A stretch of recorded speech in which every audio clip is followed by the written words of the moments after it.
Hi, I'm Jamie Jones and this is F-Bomb. The F stands for film and also I swear a lot. Adam Sandler. What can I say about the SNL superstar turned Netflix butt monkey? Nothing that hasn't been said a million times before, so let's just get straight to the movie. This is That's My Boy. We immediately start on a bad note with the Happy Madison logo. And if seeing that golf ball crack that screen didn't just send a sense of creeping dread down your spine, well, I commend you for making better life decisions than I did. And also, brace yourself, because you are in for some unpleasant surprises. We meet young Donnie Berger. Yeah, thanks for the subtitle, movie wouldn't have been able to tell Justin Weaver and Adam Sandler apart without it. Something numb nuts, read 'em and weep, Van Halen at the Centrum, third row. Fucking hell. I already hate Adam Sandler's character and Adam Sandler hasn't even played him yet. Donnie tries to ask out his hot teacher, Miss McGarrigle, played by Eva Amori Martino, but she quite rightly shuts him down and gives him detention. And maybe I'm being too lenient here, but it is quite refreshing to see a female character in a Sandler film have autonomy over themselves without coming across like a stone-cold bitch. But then it gets weird. Is that gum in your mouth, Donnie?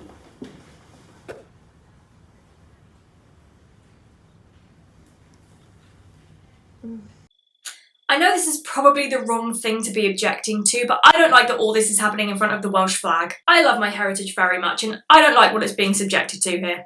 And just when you think this must be a fantasy sequence... Is this really happening? This is happening. Then she leads him to her office for... Oh, I can't believe I have to say this. Trigger warning. She rapes him. Yeah, I really was too lenient with that autonomy thing, wasn't I? This is assault. And don't try to justify it with he wanted her first. She's an adult, he's a minor, this is statutory rape. We are, no joke, 3 minutes into the movie and it's already irredeemable. Yet somehow it gets worse. They're caught mid-felony, by literally being unveiled in front of the entire school. Okay, that's creepy, and the kid's reaction is pretty creepy too, but what's super fucking batshit is the reaction of the teachers.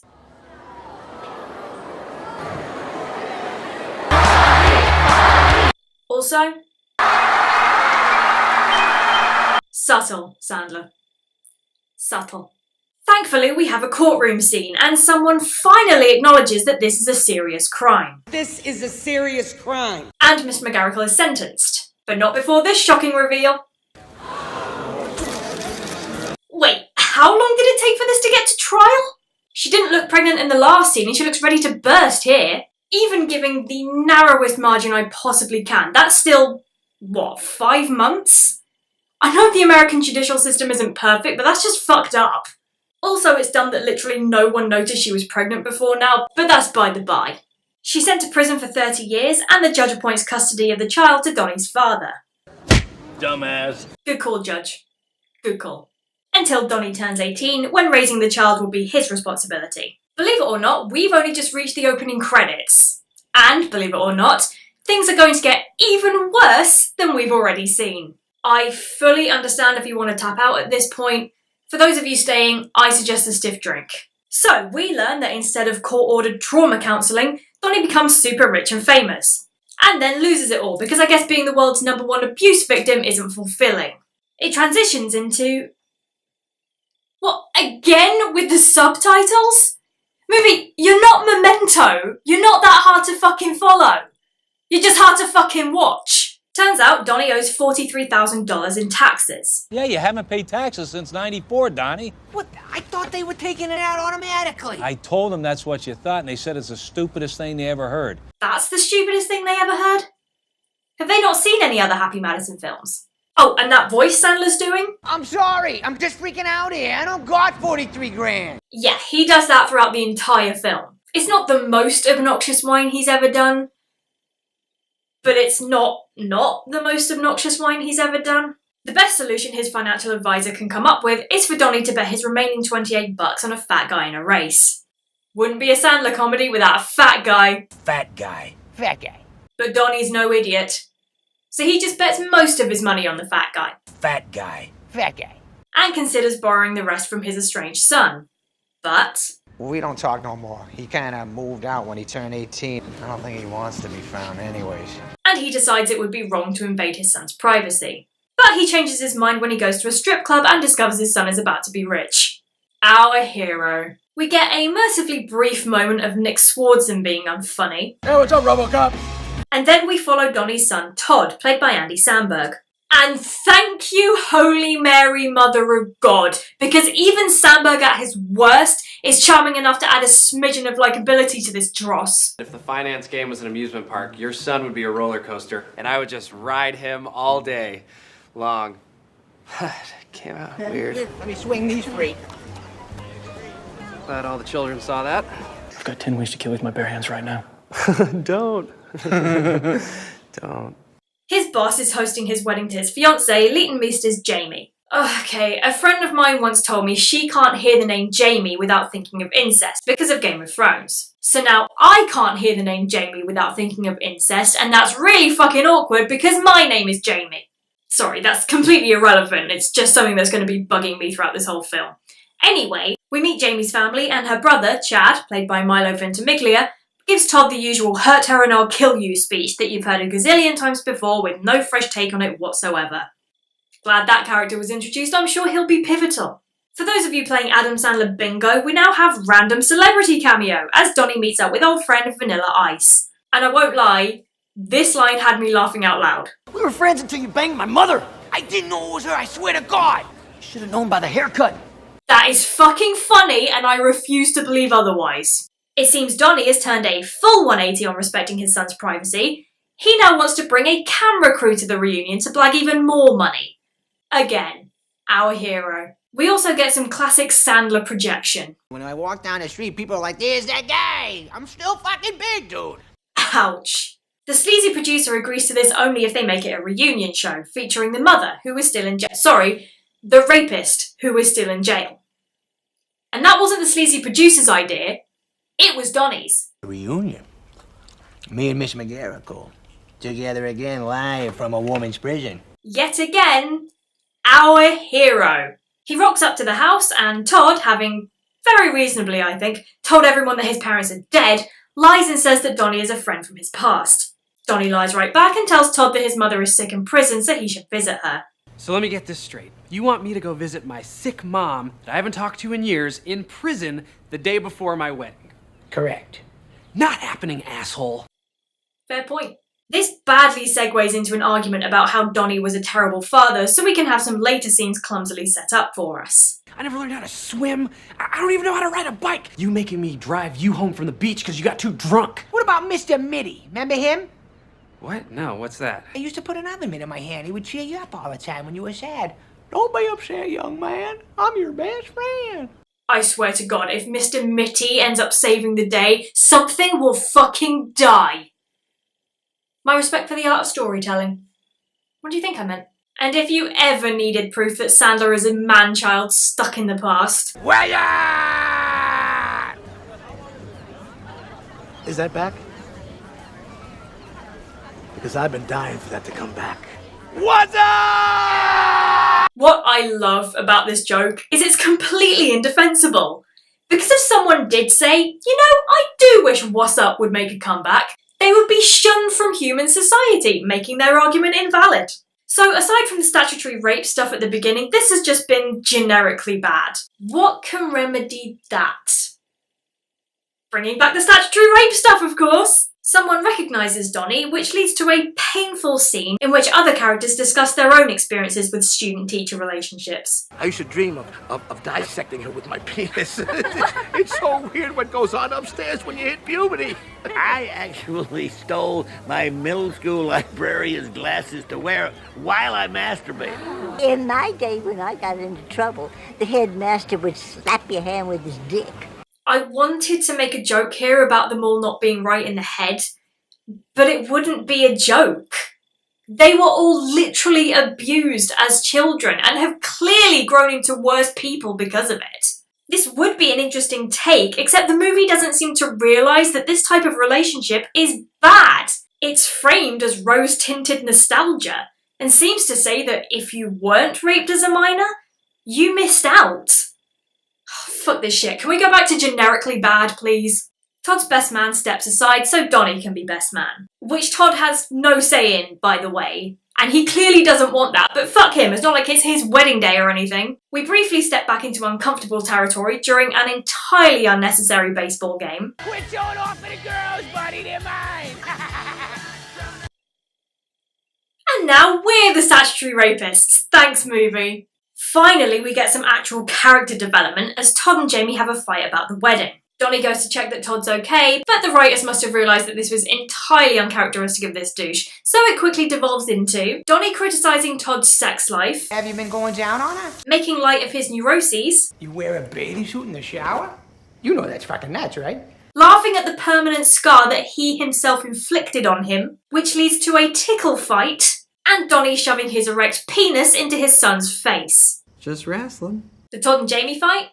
Put that on the back burner. Right now we need Chad to wrestle Todd so Donnie can step in and rescue him. Fuck you! What, you mad at me? How am I the fucking bad guy right now? I think the more pertinent question, Sandler, is how are you not? The bachelor party kicks off at a spa. Gee, I wonder where this is going. That's it. What's this, sir? Well, that's just a little, tip, you know, if you give me a full package. There is a reasonably funny reveal that the entire party was there the whole time Donnie was propositioning the masseuse, but it's killed by over-explanation. So what, you're just gonna get a hand job in front of all of us? I don't know, am I? I guess not! And it also means that not one of them felt the need to interject during any of Donnie's sexual harassment. How much is it to tickle my pickle? To yank my crank? To give me a hojo to go? Sweetheart, I'm not asking for a finger up the ass, I just want you to just jerk it a little bit. Which is gross. Speaking of gross, we get to go back to the strip club. Tits ensue.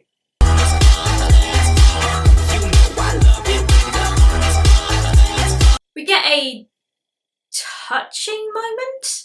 At least I think it's meant to be touching that Donnie wants to give his son the earring his rapist gave him to pass on to future generations.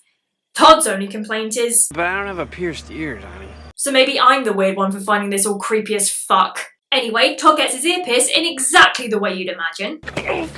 No, I'm not showing it to you. It's exactly the way you'd imagine. In order to reconnect him to his past, Donnie takes Todd to meet his Uncle Vanny. Okay, how is Vanilla Ice the best part of this film? Isn't that like the exact opposite of how the universe is meant to work? Donnie apologises for fucking Ice's mother and he joins them on their bender. Oh, Adam Sandler bingo, drunken douchebag behaviour is a good time.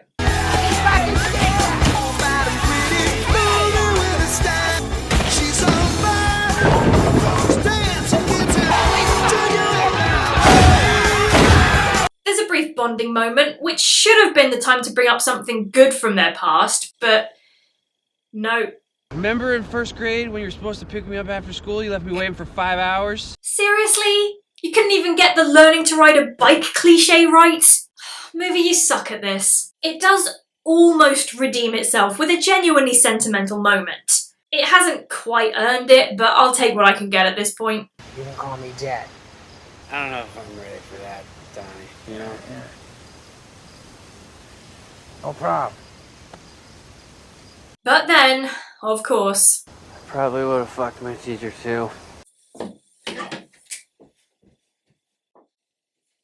But you were only 13. She took advantage. fucking finally, over an hour into the movie, we finally get someone other than the judge who sentenced her to vocalise that what Miss McGarrigle did is a felony. Of course, none of the other characters think that way, but I'm so hungry for crumbs of sanity that I will nom every last morsel that they give me. Om nom nom. Todd has decided to visit his sick mother in prison after all, but despite growing a semblance of a conscience, Donnie is still too stupid to call the producer to cancel the show. He instead tries to beat Todd there and dissuade him from the meeting. Obviously that doesn't work. Obviously. He does get there before the TV crew though, so credit where it's due. He gets out his phone.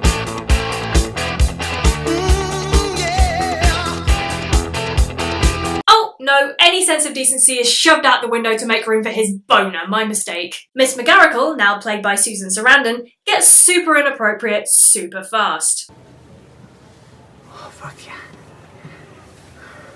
And the TV crew shows up. Must be quite emotional for you to be face to face with the woman who molested your father. Om nom nom. Todd finds out that Donnie was paid to get him there and is justifiably pissed, as is Miss McGarrigle. Tonyburger, what have you done? What's he done? People in glass prisons, lady. Todd doesn't sign the release papers for his footage, so Donnie doesn't get the money. And there's another pretty good emotional moment. I hate you, Dad. Which is yet again undercut by him running out holding his arse because he shat himself when he was tased. I'd say so near yet so far, but nah. As he's collecting his things to leave, Donnie overhears Jamie on the phone. Todd doesn't know anything. I don't care if he finds out after the wedding. There's nothing he can do about it then anyway. No, you're so sweet. Spoiler alert, it's a misunderstanding. I'm not really sure why they felt the need to make Donnie fuck up twice. This second fuck up is especially pointless. I'm not even going to bother explaining what happened or how it's resolved, because it's such a non-issue, you literally won't be missing anything. I reckon I could skip to the end of this and not miss anything. Because I'm pretty sure I know how it's going to go down. Donnie's going to crowbar himself back into the wedding and bring out Mr. fucking Mitty, and that's somehow going to make up for all the terrible things he's done, and they'll all live happily ever after. Take it away. You fucked your brother? I'm sorry. What? You're a mess. I'm a mess. What? She started all this. I didn't want to. I'm still your little soldier. Okay, whoa. We clearly need to back up here because I have missed something pivotal and baffling. So I guess Donnie went to take some ice cream to Jamie by way of an apology because... You wanna know what all women love? Ice cream. Nick Swartzen is still in this? Jesus Christ. Anyway, he goes to the hotel where she's staying and not at all creepily scales the wall to break into her room, only to discover that she is, indeed, fucking her brother. And there is so much more wrong with this scene than you're thinking. There is, of course, the obvious, but Jamie has a solid defense for that. It's what good-looking people do. They have sex with other good-looking people. Also, the whole scene is awkward as fuck, but not in an intentional way. What am I seeing? With each other? And we find out Jamie's brother isn't a Marine, but a modern jazz dancer. That's possibly worse than the incest thing! No, it isn't. But that does highlight the main problem with this scene. Donnie is our moral centre. Do I even need to explain why that's a problem? The deadbeat lying drunk who constantly defends child rape is the man who's going to guide us through this moral minefield. This is a character who took an ethical nosedive in the first 5 minutes of the film and never recovered. When he says incest is wrong, I don't believe him. And that's especially impressive because that's a belief I already held. Also, can I just double check something? A friend of mine once told me she can't hear the name Jamie without thinking of incest because of Game of Thrones. And that's really fucking awkward because my name is Jamie. Lesson learned. If you don't want to be incestuous, don't be called Jamie. Ah, fuck. Anyway, back to where we were. Donnie crashes the wedding and gets Jamie to confess to what she did. You fucked your... I don't think we need to hear it again. This, for some reason, gets Todd to admit that Donnie is his father, and he's proud of it. I don't really know why. Because Donnie turned down the bribe that Jamie offered him to keep her secret? That's setting the bar extremely low for what constitutes a good father. Todd then quits his job because... Okay, I skipped over some stuff earlier, so just bear with me. His boss is kind of a horrible person. You know, every member of my staff are lucky to be in this country, so feel free to abuse the shit out of him. Who Jamie also slept with. Come on, you think he got that partnership on his own? Even though he's a maths whiz. 94 times 312. Todd? Beep, boop, boop, boop, beep. 29,328. So he could have any job in the financial sector that he wants. None of this makes any fucking sense! Todd's just thrown his kind of shitty life away for a very shitty life. All because his fiancée was fucking her brother.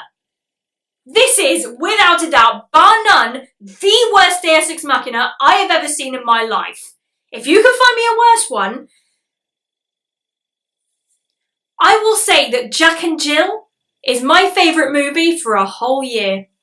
The lengths they had to go to make Donnie seem like an okay person in comparison is astonishing. But even making other characters incestuous can't quite make me forget all the awful things he's done. And that's not helped by this happening. I'm sorry, I know I'm not supposed to hit a chick, but I gotta tell you, it felt good. I mean, I wouldn't do it again, but with this psycho, you know, it was warranted. Donnie Berger, the man who abused his kid, defends child rape, hits women and talks his way out of it. Our fucking hero. I mean, he knows incest is bad, he's practically a saint. It does seem like he's finally taking some responsibility and accepting his jail time rather than cooking up another stupid scheme to get the 43 grand. For the worst possible reason. Miss McGarrigle gets out in 3 years, so the timing's kind of perfect for us to start our lives together. Yep, you thought the incest had put the final nail in the coffin of the child rape, but nope. But at least he is actually going to— Donnie, are you watching? Turn on the TV, turn it on. There he is, the fat guy we've been talking about all day. Tubby Toot actually gaining on the Ethiopians here in the final stretch. Is this the fat guy who put the money on? $20 at 8,000 to 1. 160 grand? Okay, firstly, you didn't need to beep boop beep 8,000 times 20. That is not that difficult a calculation. Secondly, what?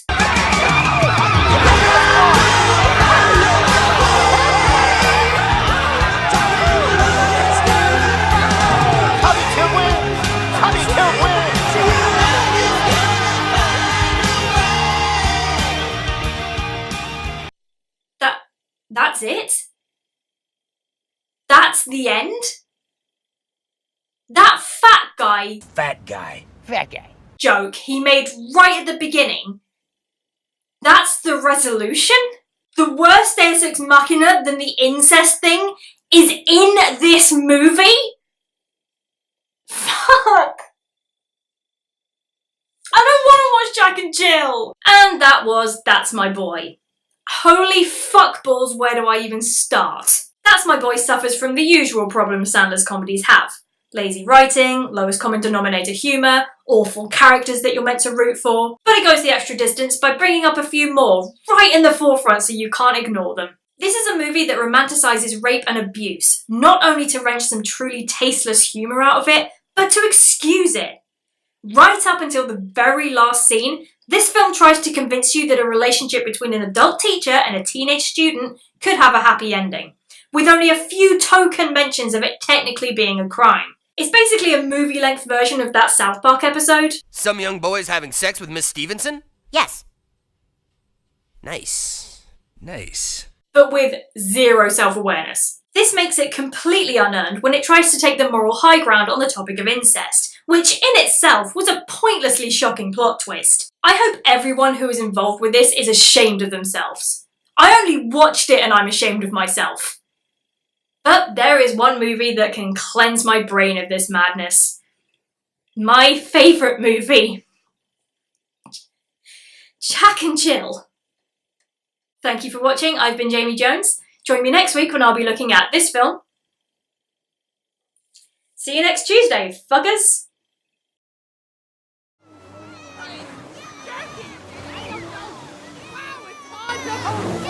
Please don't destroy my pool.